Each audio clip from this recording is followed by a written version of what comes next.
Chapter 17. For the next week and a half, the boys continued to dig in and around the area where X Ray had supposedly found the gold tube. They widened X Ray's hole, as well as the holes Armpit and Squid had been digging, until the fourth day when all three holes met and formed one big hole. As the days wore on, the warden became less and less patient. She arrived later in the morning and left earlier in the afternoon. Meanwhile, the boys continued to dig later and later. "This is no bigger than it was when I left you yesterday," she said after arriving late one morning, well after sunrise. "What have you been doing down there?" "Nothing," said Squid. It was the wrong thing to say. At just that moment, Armpit was returning from a bathroom break. "How nice of you to join us," she said. "And what have you been doing?"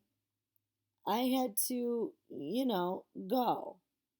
The warden jabbed at Armpit with her pitchfork, knocking him backward into the big hole. The pitchfork left 3 holes in the front of his shirt and 3 tiny spots of blood. "You're giving these boys too much water," the warden told Mr. Pendanski. It's kind of ironic that she said that because just a few days prior to that, she was telling him to give the boys more water. So now suddenly she's changing her mind. Now she doesn't want them to have so much water. They continued to dig until late afternoon, long after all the other groups had finished for the day.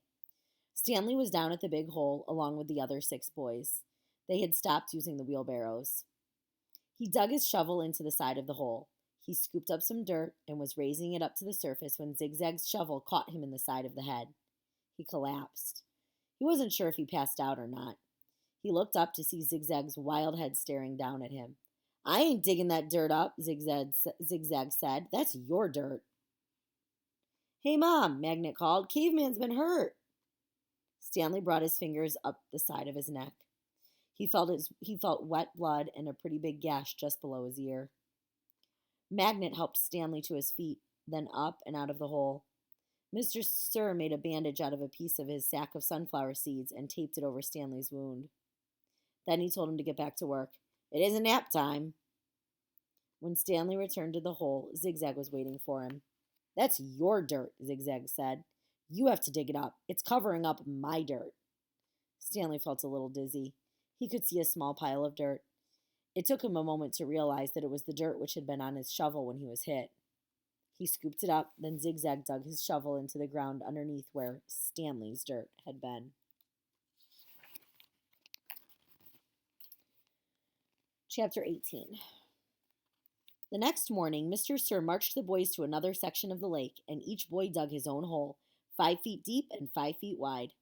Stanley was glad to be away from the big hole. At least now he knew just how much he had to dig for the day. And it was a relief not to have other shovels swinging past his face or the warden hanging around. He dug his shovel into the dirt, then slowly turned to dump it into a pile. He had to make his turns smooth and slow. If he jerked too quickly, he felt a throbbing pain just above his neck where Zigzag's shovel had hit him.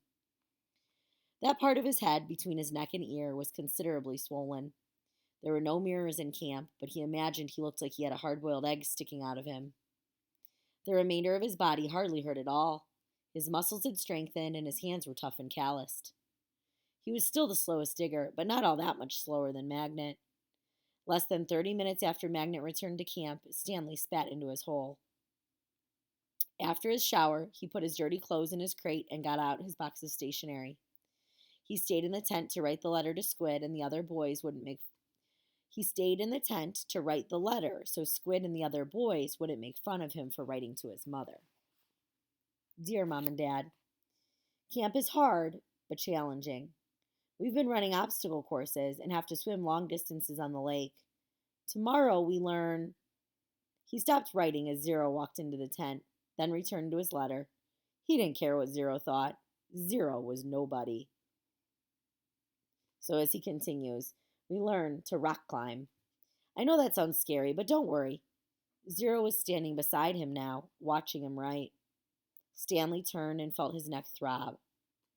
I don't like it when you read over my shoulder, okay? Zero said nothing.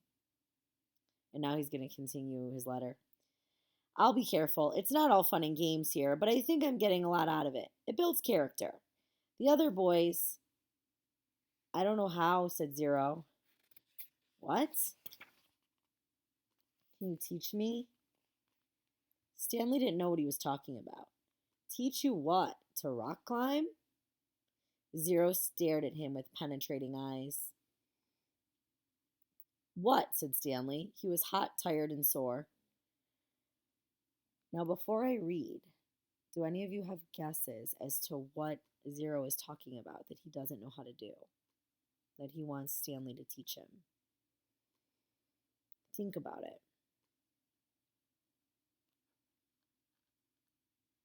I want to learn to read and write, said Zero. Stanley let out a short laugh. He wasn't laughing at Zero. He was just surprised. All this time he had thought Zero was reading over his shoulder. Sorry, he said. I don't know how to teach. After digging all day, he didn't have the strength to try to teach Zero to read and write. He needed to save his energy for the people who counted. You don't have to teach me to write, said Zero, just to read. I don't have anybody to write to. Sorry, said Stanley again. His muscles and hands weren't the only parts of his body that had toughened over the past several weeks. His heart had hardened as well. He finished his letter. He barely had enough moisture in his mouth to seal and stamp the envelope. It seemed that no matter how much water he drank, he was always thirsty. So Stanley said that his heart had hardened as well over the past few weeks. I want you to be thinking about why his heart may have hardened. And what he means by that is that, like, he doesn't have as much sympathy or as much empathy for other people. He's kind of becoming more cold-hearted. And I want you to think about why that might be the case. Okay. We're going to stop here for today, and we will read more tomorrow.